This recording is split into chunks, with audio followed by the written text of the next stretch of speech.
So just a quick little bit about me. My name is Joshua Baroni. I am a SANS instructor. I've been teaching with SANS for a while now.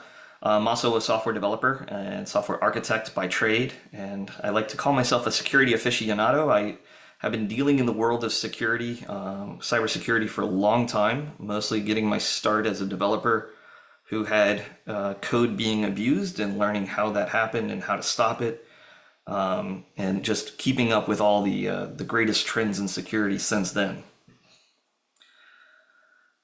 So to jump into our topic, I want to first start with the why. The how did we even get here? Why are JSON Web Tokens a thing? Why do we use them? And to start that conversation, we kind of need to get in the Wayback Machine and go back to the beginning of the web. When the HTTP protocol was first introduced, it was really designed for static websites. It was kind of built in such a way that you had this idea that it was a brochure site with links where every request that you made was a brand new request, and we had no idea about state. Meaning that you could not do something in the original version of the web where you have like what we have today with like online stores, right? Because the idea would be that if you would go to a page and you would submit data to log in, the website could go, sure, I see that you are who you say you are, and you're all good to go. And then if you make another request, say to add an item to your shopping cart, then the website would be, I have no idea who you are. What is this shopping cart thing you're talking about? Like, I don't know. So we didn't have a way to track state with the original version of the web. This had to be added on later, and we did that through what we commonly refer to as cookies now. So the idea with cookies is that this is data that is being stored on the client side, meaning in your browser. And then every time you make a request, you send that back to the browser so that it knows who you are, and that you have the authorization that you say you have. Now, when this first started happening, we saw a lot of cases where, computing was expensive, like the hardware was expensive. So rather than store everything on the server side and keep track of all their users, we know that the users are going to be sending this data back to us anyway. So let's just go ahead and put all the data in the cookie, and then they can just send it back to us with every request. Problem with this is that because it lives on the client side, this means that users have access to it.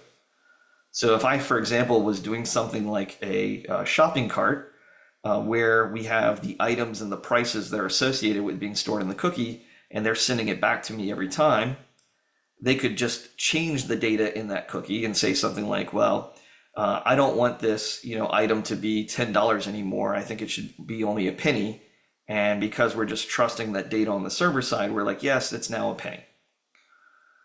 So to stop that, we had to think about ways of how we can kind of make sure that isn't happening. So we might do something where we hash the data. Remember, hash is one of those cryptographic functions where if you run data through this function, you'll get the same result every time. So it's kind of like a fingerprint to know that the data hasn't been altered.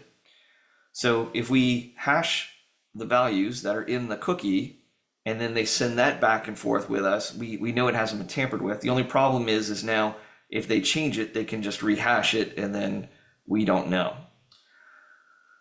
So the next possible solution would be something, well, we keep the hash locally on the database for the web server, and then when they send the data, we hash it and we can compare it so it can't be altered. But at that point, you realize that you can actually swap these around where we store all the information that we want on the server side in a database or some kind of cookie store. And then what we give back is just an ID, what we typically refer to as our session ID or cookie ID, that gets transferred back now to the server whenever a request is made. And that's kind of the state of cookies now, is where we just have a simple session ID that you pass back to the server every time you make a request. So every little click on a web page, every time you're entering data and there's a request happening in the background, that session ID is getting sent back to the server, and the server is then able to look up that information, and now they have an association that this is the person who's made this request, this is the information about the person, this might be what they have loaded in their cart currently, and we're able to keep track of that much better. So this is awesome. Why do we need something like JWTs to replace this? Well, there are some issues with cookies, namely that it's tied to the server that's issuing it, right? We're talking about this session ID needs to be used to look up data in a cookie store. Um, and for a basic, simple, single server web application, this isn't a problem, right? Because we can do this pretty well.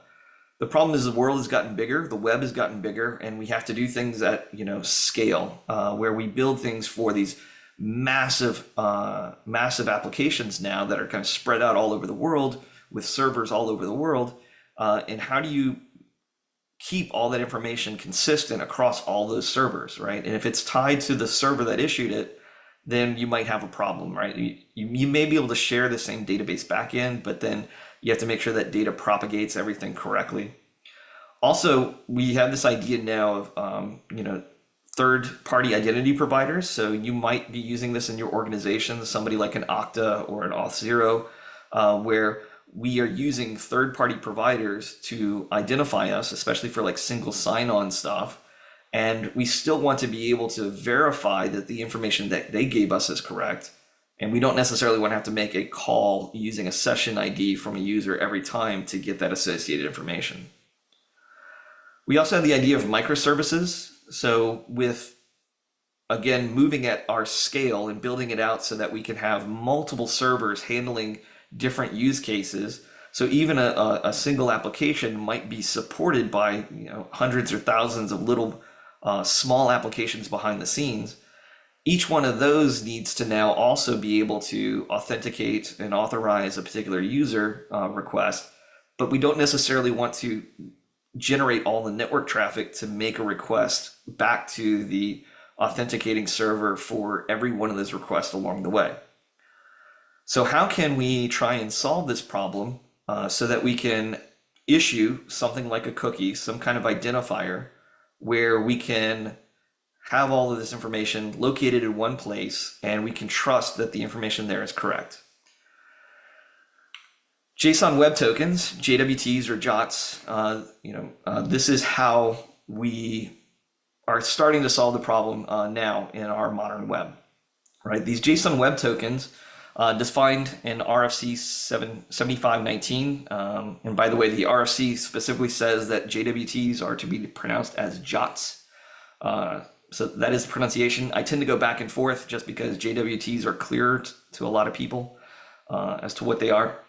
But these JWTs are essentially a signed set of claims. So there is information within these JSON Web Tokens that says who the person is, what authorizations that they're allowed to do, how good are these claims good for, and all this information. It's broken up into three parts. We have a header, we have the claims that are actually being declared as a signature that we use to verify, right?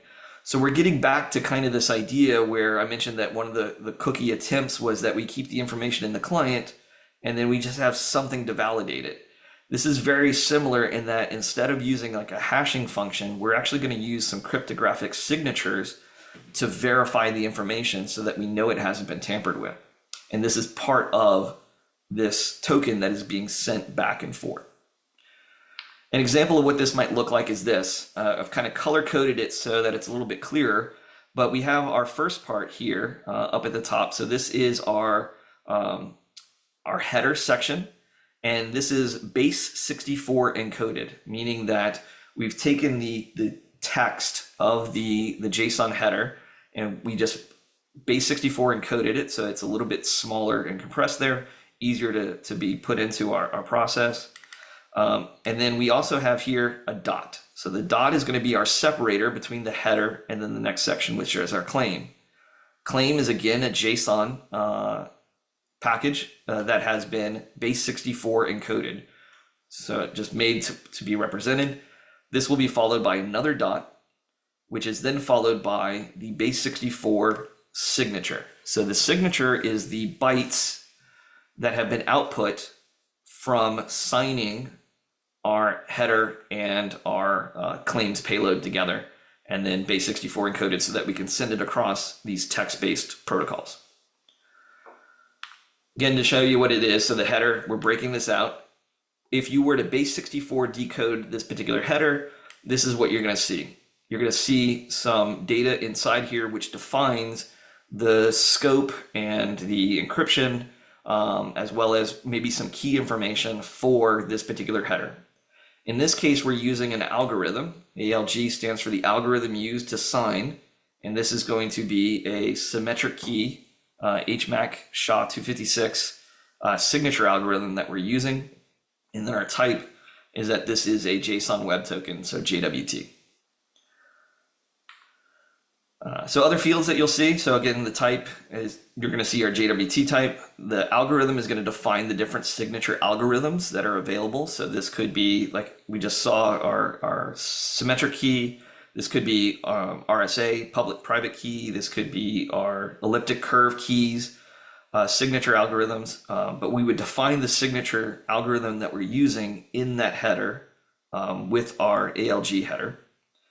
We also have some other information you might see in a lot, like key identifier or KID, or the JKU or the X5U, which are URIs for looking up the public key used for the validation.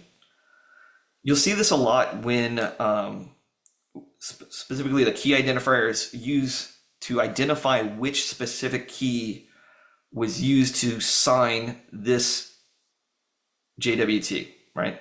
So if we're all practicing our good security hygiene, we're rotating our keys through, we don't necessarily want to have an interruption of services where keys that may have been issued at the end of life of one key are still valid, right? They haven't expired.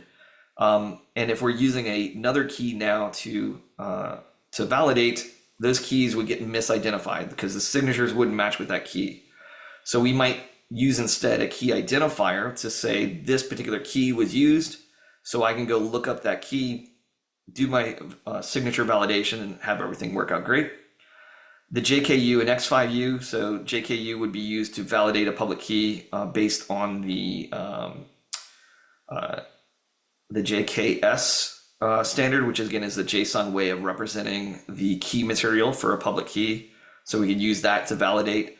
You'll see a lot of those utilized with third-party providers. So something like our Okta provider, will publish the public keys that they use so that others can validate the keys that they've issued, signing with their private keys.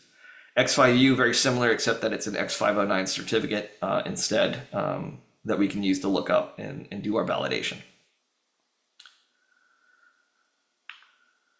The claims, very similar. It's our base 64 encoded data, and if we decode that, you would start seeing information inside of there. So here would be a sub for the type of subject that we're issuing for. You might have username information in here. You might have the IAT for issued at. You'll also see things like NBF for not before date, so that this token may have been issued in advance, but it's not good until that particular date has started. You'll also see things like expire to know how long is this particular token good for. And this information can be used to then look up and see what are the claims being made about this particular identity to know who this particular user is and what permissions they may have. So you might have things like what roles are assigned to that user in here as well. When we go to generate that signature, what we're going to do is we're going to take that header that's base 64 encoded, and we're going to take that the claims base 64 encoded, and we're going to add those together with little periods separating them. And then we're going to run that information down through our signing algorithm. So in the case of this one, we're using that HMAC and the SHA-256 algorithms to process this and generate a signature. And then we are going to base 64 encode the output of that. That gives us the signature footer, which we can now tack on to the end of our token, again, separated by that period. And this will allow us now to have a token where we know how it was generated, we know how to validate it, and we know the claims that are used that we can now send across. And because we can validate it, we know that we have a trusted set of claims for this particular user, right? The other benefit is that the claims are directly in the token, meaning I'm not having to use something like that session ID to then go and make up another request somewhere else to go and say, what is this particular user's information that I have available? It's just there in the token. Remember, it's base 64 encoded, and anything that is encoded can be decoded. It's not encryption, so it's just a matter of running it through the decoding process, and you can see what those claims are. So we can actually see all the claims directly there, and we can process that user's identity without having to make other requests. We can also, again, have them trusted third-party identity providers issue these, because we have the signature there, especially if they're using that public-private key algorithm. They sign in with the private key, and anybody can use the public key to now verify that the signature is valid, that the information contained within this key was issued by that provider. So that's very helpful. And again, in our case where we have multiple servers or microservices where all the information is spread out, we can have one particular server issue this token, and now all the other servers can validate this token without having to do all the extra network calls to, again, make the lookup or validate, because the token itself carries the claims and the proof that it is valid. So now you might be thinking to yourself, Josh, this is awesome. But you had, the talk, the good, the bad, and the ugly. So what could possibly go wrong, right, with some of this stuff? Well, JWTs in themselves are pretty secure. The problem really comes into the fact that how you implement it could have issues, right? In particular, the claims are essentially plain text. So the data that's contained within that claim section, I said, is base 64 encoded. Anything that can be encoded can be decoded. So for all intents and purposes, it's just plain text. And I've seen some issues where, unfortunately, some applications were utilizing JWTs. They realized, hey, we have this information about the user. We can just encode that as JSON, put that as the claim, and now we can send this around as a JWT token and everything's good.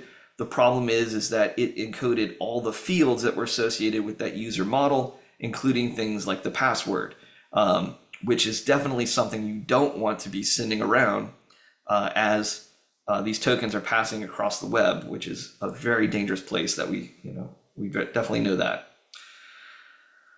So you have to be very, very aware of the information that you are putting into these tokens to make sure that it is nothing that is needs to be kept secret or private, anything that could compromise the integrity of the user. So you have to be very careful what you put in. You also don't have this idea of a logout anymore. So with a cookie, it was very easy for us when a user wanted to log out or end a session, we simply just removed the store entry on the back end. And then now that session ID would no longer validate to a proper session because there was nothing for it to be associated with. With our JWTs, once the token is issued, it's valid until the expiration date is met. So if you issue a JWT that has no expiration, then that's going to be valid forever, right? So you need to make sure that as you're designing your security cases, that you are accounting for the possibility that you don't have really a way to log out. We want to set short expiration times for our tokens to make sure that they're going to expire quick enough that the impact that can be had by a malicious actor would be minimized to a shorter window. So definitely need to consider the expiration. Also, we need to validate the headers. We cannot just blindly trust the information that's in the token to use that for validation, right? This would come in a case with something like an unsecured JWT, where one of the algorithms that you could specify for your particular JWT is the none algorithm. So by specifying none, this means that it isn't signed. This would just be the header dot claims dot nothing, and this would be valid because there is no signature to validate against.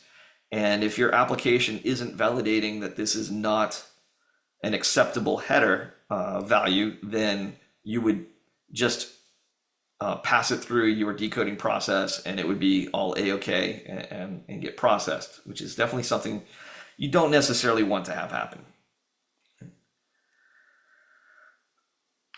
You also have to be careful with your secrets, especially with a lot of these symmetric keys where you are setting the secret to be used for the signing key. The information for the signature is there, and password cracking tools like John the Ripper and Hashcat, they actually have formats specifically for cracking those types of signatures. So if you use a very weak secret, right, then this is something that a lot of these brute forcers are going to be able to go through. And the example here is just password was used as the secret. That's something that exists in password guessing dictionary, and it pops it out right away. Like it didn't even run for very long, and it just like found it. So when you choose the secret keys, you want to make sure that you're generating long, random, very strong cryptographic keys that you're going to protect very well to make sure that it's not something that can be easily cracked or guessed.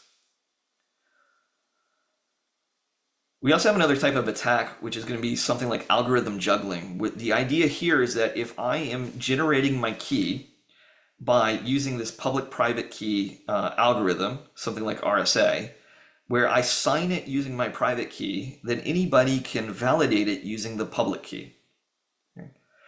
This is very good because this means that the private key can stay on the authorizing server. It doesn't have to be shared. That's definitely the key we want to protect. And then we can use public keys, which we can distribute to all of our microservices or other web servers or any clients that need to validate it in any way. And they can validate this key. The problem is that if I can then say, you know what, I've decided, I have this JWT token.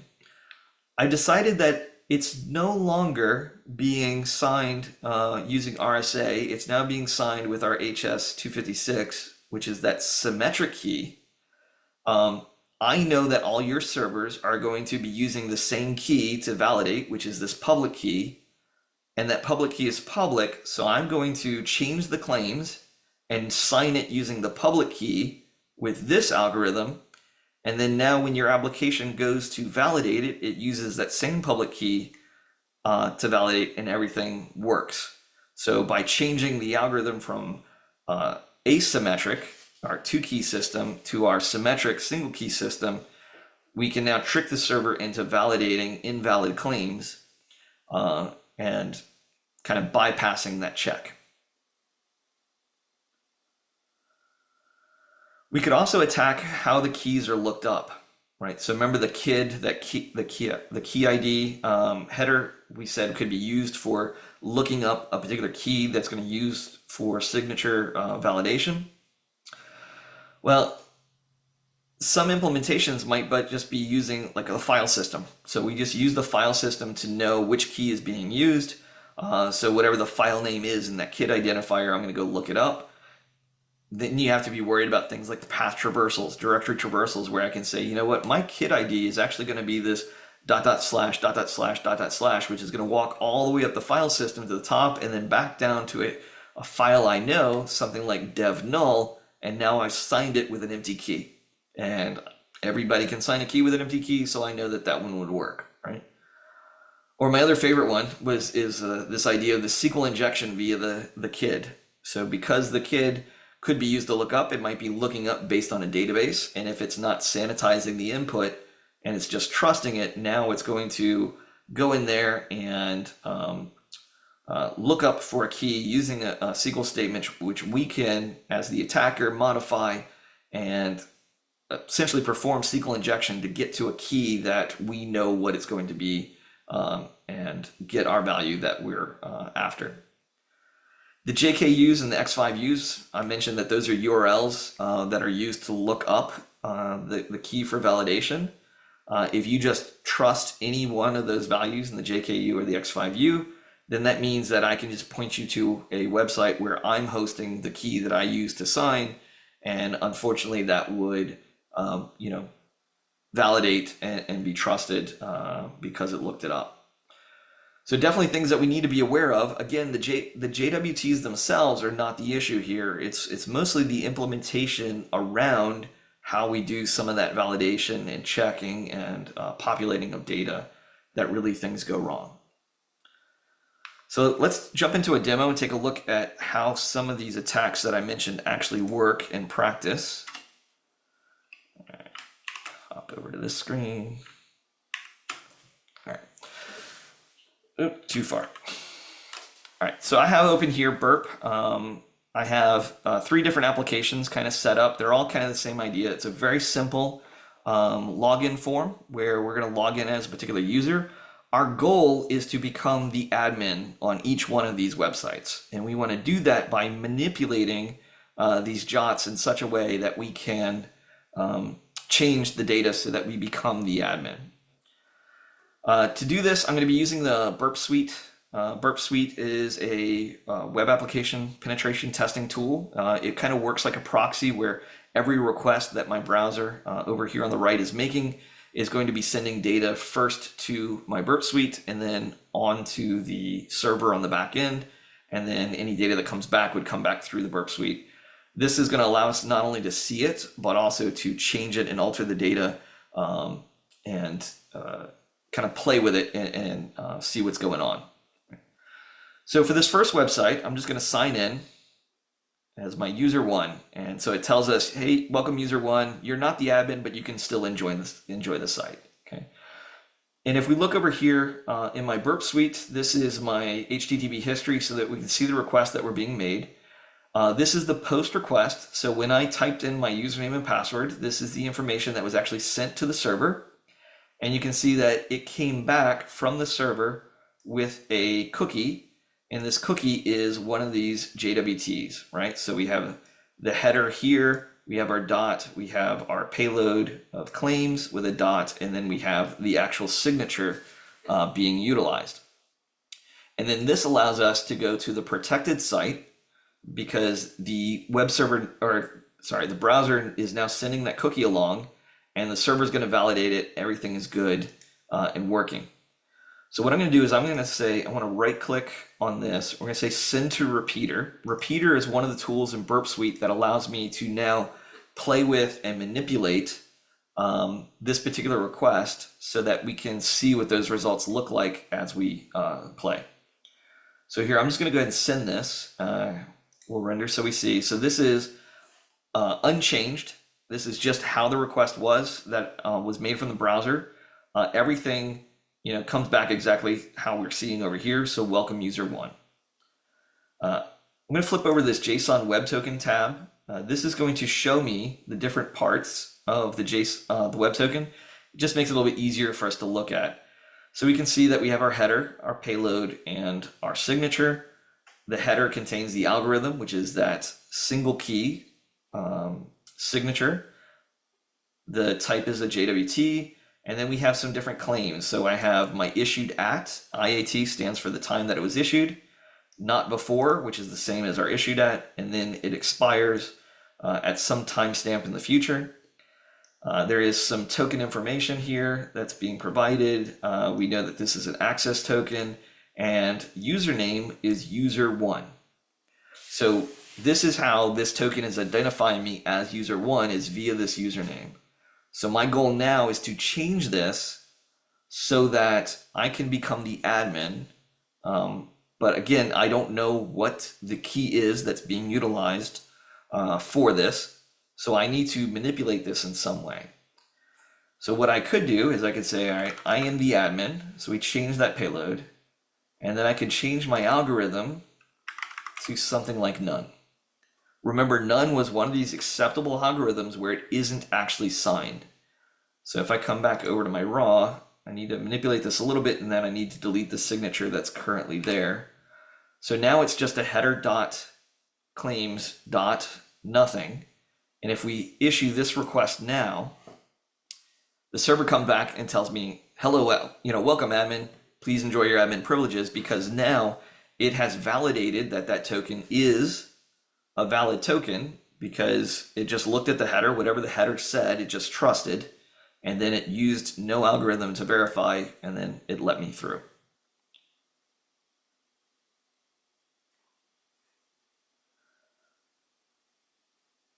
This next website, very similar. It kind of looks the same, right? So we're going to go ahead and sign in. Again, it's user one. I'm going to come back to my proxy tab, my HTTP history. So we can see again, same information got sent. We can look at the protected. The cookie here is much bigger, right? So if we were to look at the JSON now, we see that instead of being signed with HS256, it's signed with RS256, meaning this is now one of those RSA, public-private key signing algorithms that is being utilized for this particular site.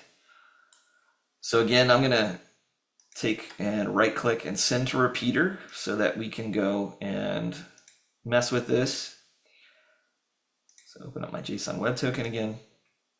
So again, it's an RS256. It is the JWT, same kind of information. And again, the username is that piece that I want to manipulate.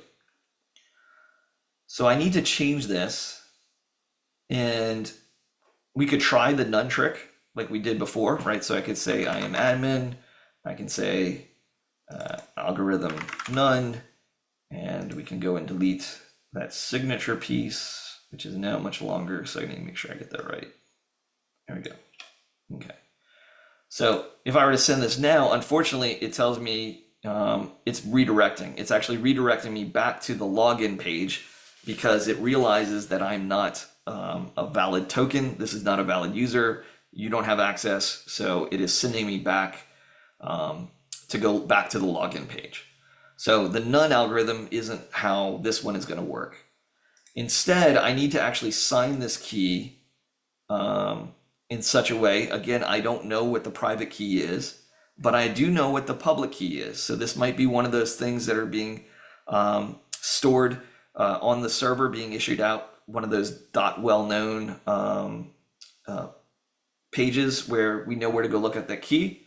So what I could do is I could say, instead of RS256, I'm going to sign it using HS256.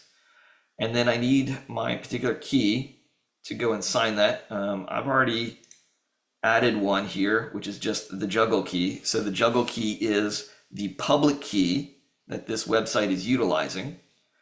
I'm going to sign that using the HS256 instead of the RS256. And if I sign this key now, we can see that it's now added this signature. And if I send this off and render it, now it tells me, yes, you are the admin, welcome. So we just did one of those algorithm juggling attacks where we modified it so that it now thinks that it's using a symmetric key algorithm instead of that public-private key algorithm.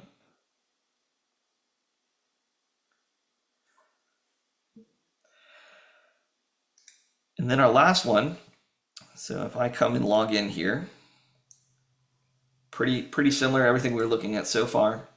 I do want to point out though, so if I come and look at the login here, so again, I'm using my username and password, we're getting a token issued. If I send this one to repeater, because I want to show what's happening here. So when I make this request, if we look at this JSON Web Token, oop, I think I grabbed the wrong one. There we go. So login, send to repeater. So if we look at our JSON Web Token, there's now this new header, the kid, right? So this kid is just using this identifier to know which key was used to sign this particular JWT. And actually, this is simulating like a website which might be using a bunch. So it's randomly selecting each time. So each time I make this request, you'll see that it gets issued a different kid. But this is still a finite set of available identifiers. And we want to try and manipulate this to get access to our admin resources. So if we were to try and play with this and figure it out, again, I don't know what the actual key values are, but I know that it's looking them up and trying to find that information. So what I could do is do something like a one of those SQL injection attacks that we're talking about, where if I change this data and now I want to think about where I might be landing in a SQL query, right? So this would probably be select key from table where ID is equal to, and we know that it's kind of one of those UUIDs, so that's probably a string value. So I have to end the string I'm currently in, and then I could say, you know what, I want to union. So if you're not very familiar with the union, this was take one SQL statement and a second SQL statement and take the results and combine them together as if it was one query that was done together. So it's a completely different query. And I can say select, and I want to select my secret, which is the key value that I want. And then I don't want anything else, right? I'm just going to end it there. And then to make sure that it ignores the rest of the query, I'm going to add dash dash pound, which just says that this is a comment, ignore the rest that follows. So what this is now going to do is when this lands in its SQL query, it says where ID is blank, and then union select my secret, which is just going to return the my secret value. I then can take this and sign this using another key, which this key is just set up to be my secret. So if I sign this now, we can see the key there. If I send this off and render it, we didn't change the user because the user was still user one, but it did validate. If we change this now to admin and re-sign our token, send that off, it says welcome admin. So this actually does go through. It validates on the back end because it just takes the raw kid value and uses that in the query. It didn't sanitize the input and use that as the key for the validation, and we're able to trick the server into thinking we are the admin.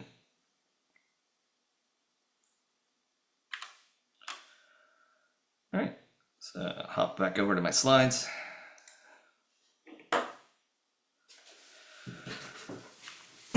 So that was a lot of doom and gloom talk, right? And unfortunately, it's like these things can, go wrong. Again, it's mostly about how we implement these things, right? We're trusting data that's coming from the user. Now, this is data that we originally issued, but because it was in the control of somebody else, the client, the user, some other party, we have to follow the security principles of trust but verify, right?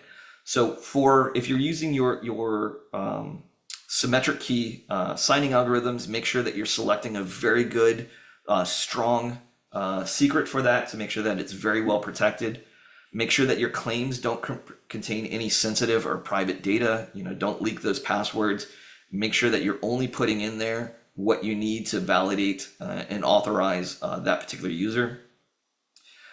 Make sure that you're validating the validation algorithms themselves, right? So if you know that you set up your server to only use RSA 256, then make sure that the algorithm is set for RSA 256. Make sure that you're not just accepting whatever algorithm was being sent by the JWT. For something like that, those KID IDs where you're going to use the information to look up other information, make sure you sanitize and validate that input. Make sure that you're using your prepared SQL statements, using your checks to disable any path traversal attacks or anything like that.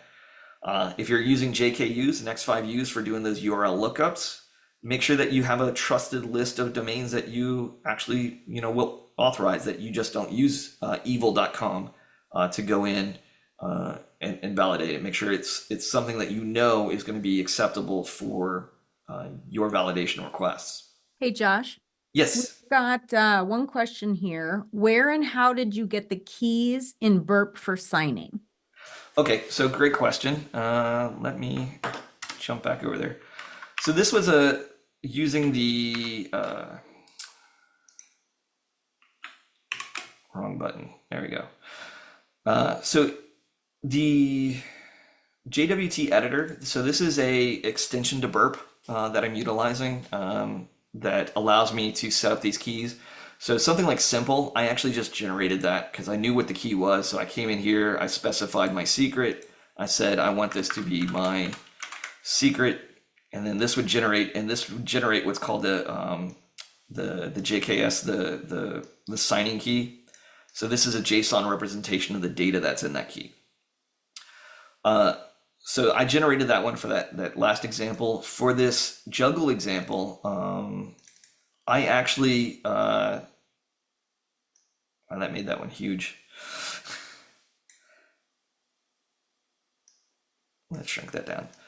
So for this particular example, this was one where I generated all these sites, so I knew what the keys are. But this would be in a real world case, you would find this on the website itself, right? So there's what's known as the .well-known folder on a lot of websites. You'll find things like the security.txt file there for who do you contact if you find a problem. But you'll also find these jks.json files, which would host files that look just like this. So in that case, I would come here and I would just copy paste from that page into this key. And then this would allow me to use this key now to do any kind of signing or validation for those particular requests. And a follow-up question to that. Can't you use a JWE for encrypting claims as well? Is it if you did want to send something private or sensitive? Yes, so JWEs, this is, adding on to the JWT protocol, would allow you to encrypt the claims themselves.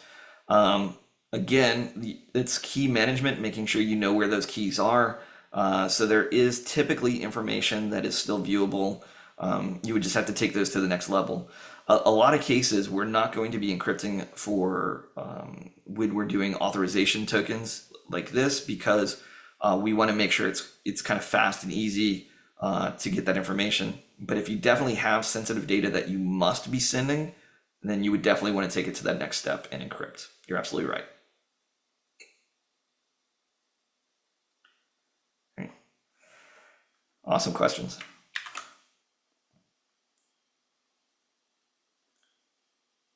All right.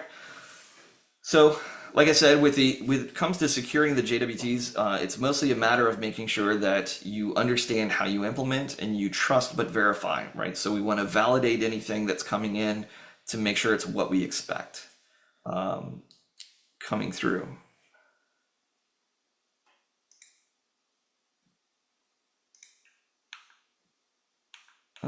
It looks like I